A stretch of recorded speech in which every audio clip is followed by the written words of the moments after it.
So my simple question to start with for today's class is that, so what is data?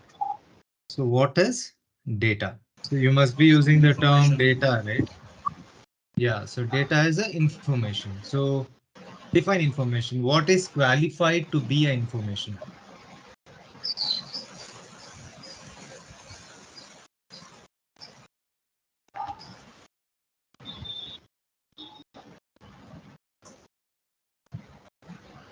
What is data? What you're saying is data is Information. data is information. Okay, what is information? Right? So anything and everything in world, today's world is data. So may it be numbers, data, photos, data, text, data, videos, data, documents such as files, PDF, Excel, PowerPoint, etc. So everything is data. Everything is Data. data, right? So when we say data, so as I explained, everything is basically, okay, where am I? So hold on a second, just where did that go? Right. So everything is basically data when it comes to a computer. So in for us, we have, like, we can say, like, there are numbers, there is a text. Text is nothing but the alphabets I'm talking about. And then there are photos, there are videos, there are documents, everything is data. So for us, we can say, like, everything is for us, number is a different, photo is a different thing, text is a different, video is a different, document is a different. But for computer, all of this is termed as data. And how can it store that data within the computer?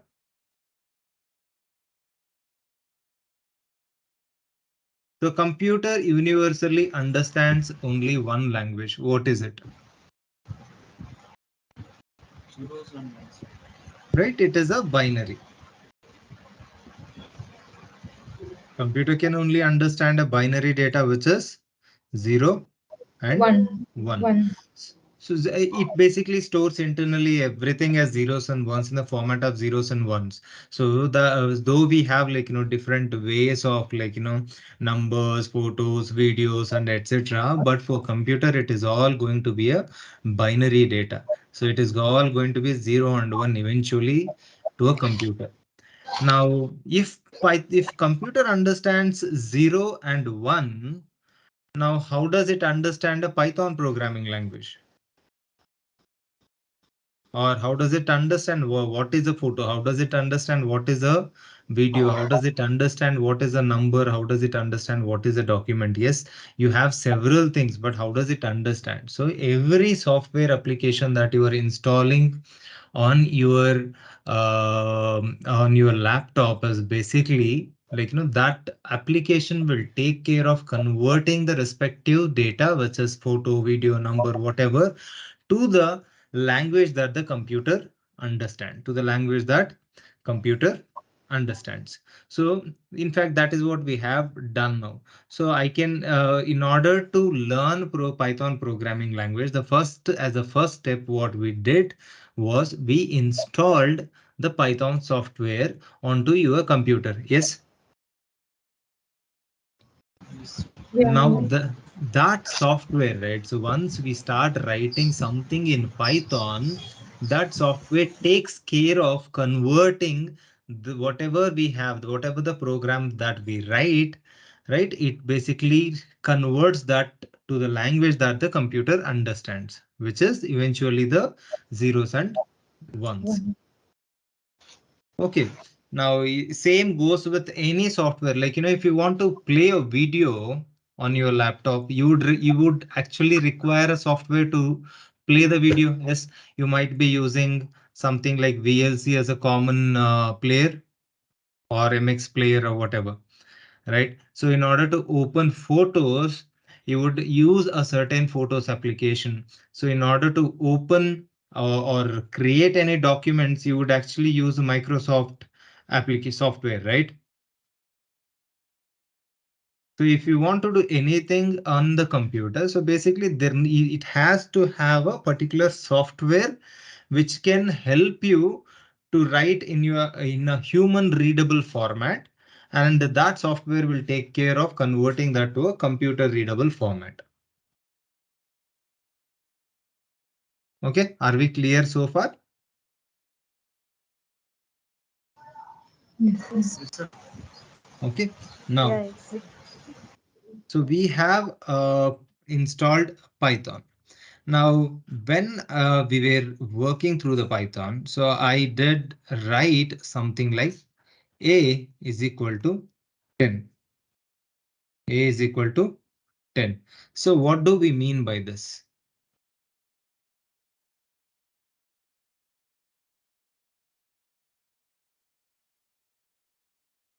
What do we mean by this? I did write something called A equal to 10. So in the yesterday's class, I talked about two important concepts. One is called RAM, And wrong. right? RAM and Wrong. Wrong. Consistent. processor, and also ROM, Wrong. right? RAM is what? Temporary permanent. Right. Random Random access memory. memory. ROM is Read only memory. and processor is CPU. right. So your central processing unit CPU. basically. Memory unit.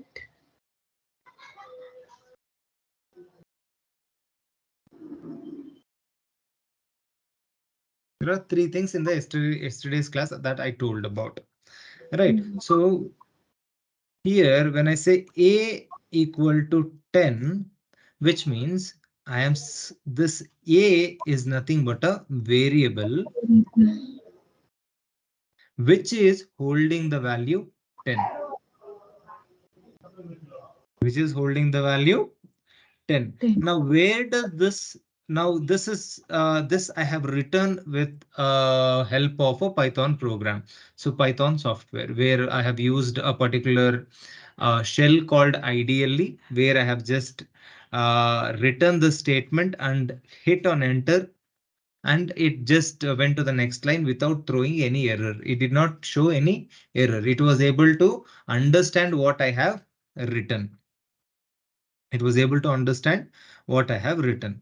So what we mean by this is A is a variable and 10 is a value that I'm assigning to a variable called A, and equal to here. This is the equal to, which is basically a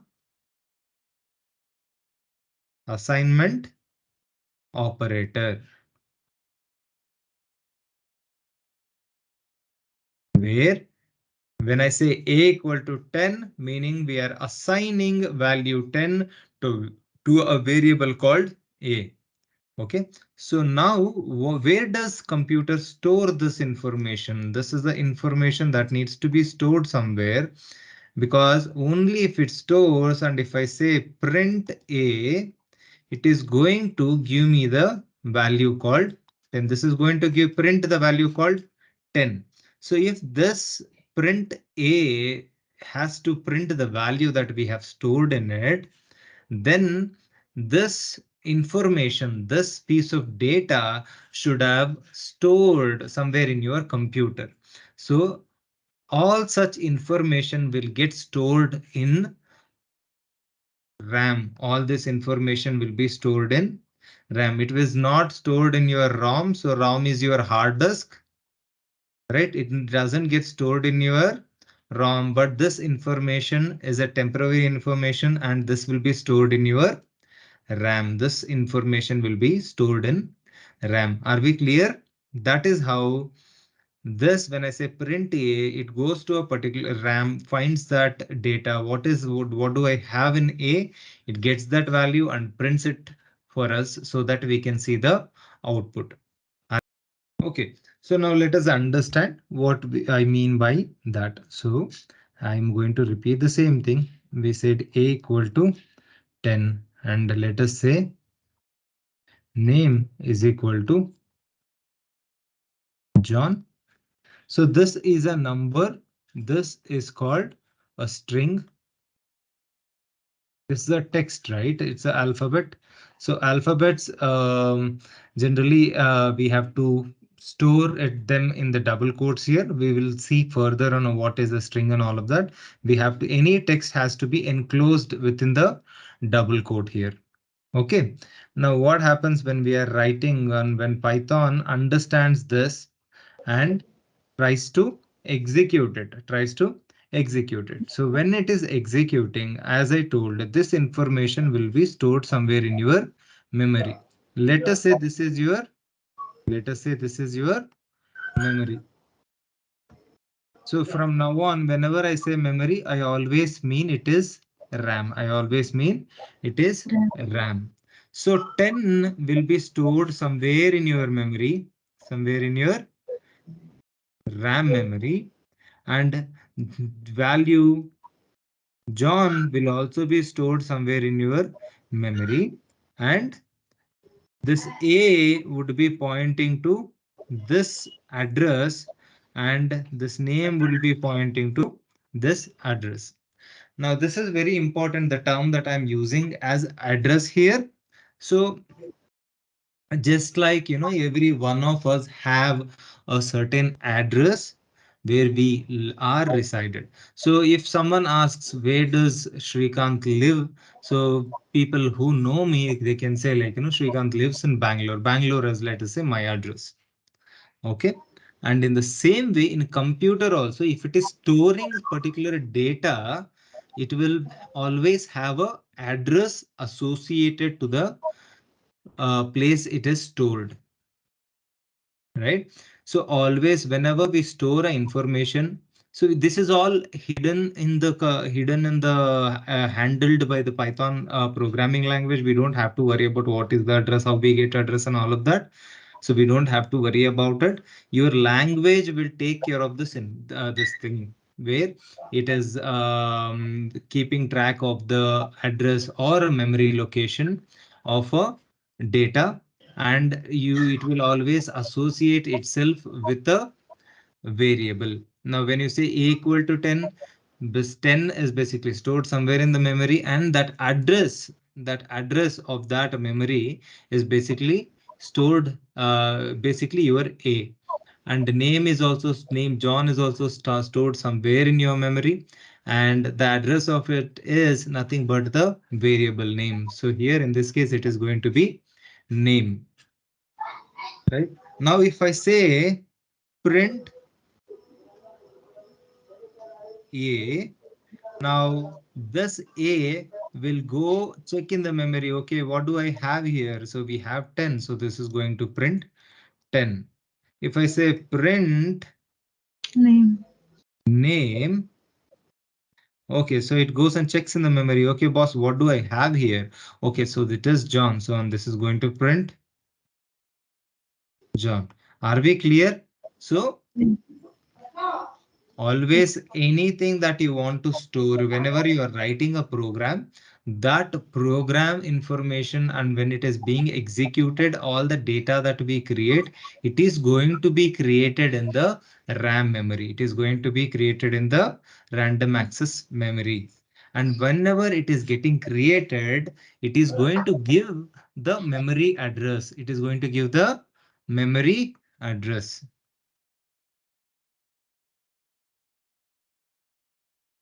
Right, so we don't have to worry about what is the memory address and all. So it is basically an address. So you're basically okay. So your um, RAM, let us say it is of 8 GB, right? 8 GB, and your variable here, the value 10 is basically like, to bytes, right? In 8 GB, the 2 bytes information can be stored anywhere, right?